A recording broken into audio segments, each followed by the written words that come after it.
Oke guys, kita akan membahas perbedaan hukum haram dalam Islam dan Katolik. Nah, kita lihat dari asal katanya. Secara etimologis, haram berasal dari bahasa Arab. Akar katanya berasal dari ham, yang memiliki konotasi terkait dengan sesuatu yang dianggap suci, terlindungi, atau dikecualikan dari penggunaan atau akses tertentu. Nah, biasanya haram digunakan untuk menyatakan sesuatu yang dilarang atau diharamkan karena alasan agama ataupun moral. Nah, dalam Islam, sumber dari segala sesuatu yang diharamkan itu terkait dengan Al-Quran dan hadis. Nah, jadi dari dalam Al-Quran sendiri banyak dinyatakan hal-hal apa saja yang tidak diperbolehkan atau hal-hal yang dikhususkan. Nah, kita lihat apa-apa saja yang diharamkan menurut Al-Quran. Yang pertama, minum minuman keras. Alkohol dan segala bentuk minuman keras dinyatakan haram dalam Islam karena memiliki dampak yang tidak baik terhadap jiwa maupun perilaku seseorang. Yang kedua, bunga atau ribawi. Konsep bunga dalam Islam melarang transaksi yang mengandung bunga atau riba. Hal ini berasal dari prinsip bahwa mengambil keuntungan merupakan hal yang tidak adil. Nah, yang ketiga nih guys, itu mengkonsumsi daging babi. Daging babi dinyatakan haram dalam Islam. Nah, Al-Quran sendiri mengatur tentang ini. Kemudian, yang keempat ada perjudian atau maisir. Praktek perjudian dianggap haram karena dapat menimbulkan efek yang tidak baik, kerugian, ketidakadilan, serta kecanduan dan perpecahan sosial. Yang kelima, zina atau perzinahan. Hubungan seksual di luar pernikahan dianggap sebagai perbuatan yang haram. Yang keenam, mengambil harta orang lain.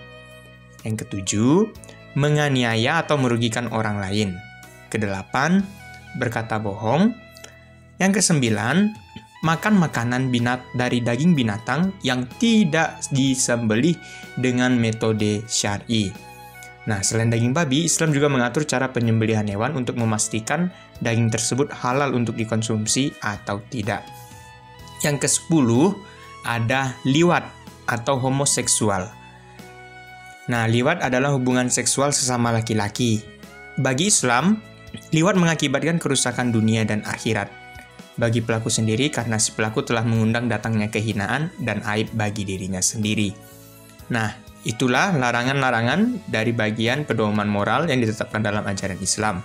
Dan semuanya memiliki landasan Al-Qur'annya ataupun hadis yang disampaikan oleh Nabi Muhammad SAW. Nah, ketaatan terhadap hukum haram merupakan salah satu bentuk ibadah yang paling penting bagi umat Islam. Ketaatan terhadap hukum haram merupakan salah satu bentuk ibadah yang penting dalam Islam. Melanggar hukum haram tidak hanya melanggar aturan agama, tapi juga dapat berdampak pada jiwa, mental, dan kesehatan seseorang. Ketaatan pada hukum haram juga menunjukkan kepatuhan terhadap kehendak Allah Subhanahu wa Ta'ala. Istilah haram bagi Masjidil Haram. Nama Masjidil Haram berasal dari konsep kekudusan dan larangan terhadap sesuatu yang melanggar atau dianggap sakral dalam agama Islam. Istilah haram dalam konteks Masjidil Haram di Mekah merujuk pada wilayah yang dianggap suci dan terlarang untuk melakukan tindakan-tindakan tertentu. Konsep haram dalam Islam dan Kristen mempunyai perbedaan. Dalam Islam, hukum haram didasarkan pada Al-Quran sebagai kitab suci dan hadis Nabi Muhammad SAW. Al-Quran memberi kepaduan moral yang jelas dan aturan tentang halal dan haram. Sementara hadis memberikan penjelasan lebih lanjut tentang berbagai masalah yang tidak tercantum dalam Al-Quran. Hukum haram dalam Islam mencakup berbagai aspek kehidupan, tidak hanya terbatas pada makanan, tetapi juga perilaku sosial, ekonomi, hubungan antar individu, dan ibadah. Dalam Gereja Katolik, ajaran moral didasarkan kepada kitab suci serta tradisi gereja yang termasuk dalam ajaran magisterium atau otoritas pengajaran gereja. Ajaran moral Katolik juga mencakup ajaran-ajaran Yesus Kristus, pengajaran para rasul, serta doktrin-doktrin yang diajarkan dan didefinisikan oleh magisterium. Ajaran moral Katolik juga mencakup berbagai aspek kehidupan, termasuk etika sosial, seksual, etika bisnis, dan tanggung jawab sosial. Gereja Katolik menekankan pentingnya etika hidup yang sesuai dengan ajaran Kristus, termasuk kasih, keadilan, dan solidaritas kepada yang miskin. Kurangnya pemahaman tentang halal dan haram dalam Gereja Katolik ingin menegaskan bahwa iman Katolik lebih memperhatikan tatanan batin, sebagaimana firman Tuhan, apa yang berasal dari manusia.